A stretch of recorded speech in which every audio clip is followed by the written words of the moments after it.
Doctor, আপনার নাম কি? Take rest. ডাক্তার, বিপিটা চেক করে দেখবেন? এখন হলো চেক করে দেখেননি। কোনো দরকার নেই, আমি ওষুধ দিয়েছি না। অনেক ঘেমে যাচ্ছি। ওই ব্যাগে টাওয়েল আছে, একটু দেবেন প্লিজ। এই নিন।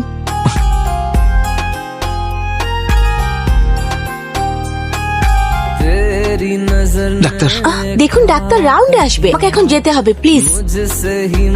হোয়াট আ গার্ল দোস্ত, মাইন্ড ব্লোয়িং। তুই কথা বলতে আমি আমার জীবনে এরকম মেয়ে কখনো দেখিনি। তো এক্সাইটেড কেন? মেয়েটা দেখতে অনেক সুন্দর নাকি? এই উঠুন উঠুন। ডার্লিং, ডার্লিং আবার কি? আগে আপনি উঠুন। এসব কি? কে করেছে এসব? মনে হচ্ছে রাতে একটু বেশি খেয়ে ফেলেছি। কি বললেন আপনি? এখন আপনি আমাকে কোনো ভুল মেডিসিন দিয়েছেন, তাই বোধহয় এসব হচ্ছে। পেট দিয়েছে তোমাকে? মানুষগুলো এমনই, কাউকে কিছু দেয় না। আপনি আমাকে চেক করুন, আর আমি ওকে চেক করছি। 7 কদম পুরো হয়েছে, আর জীবন পর্যন্ত কেউ আলাদা করতে পারবে না।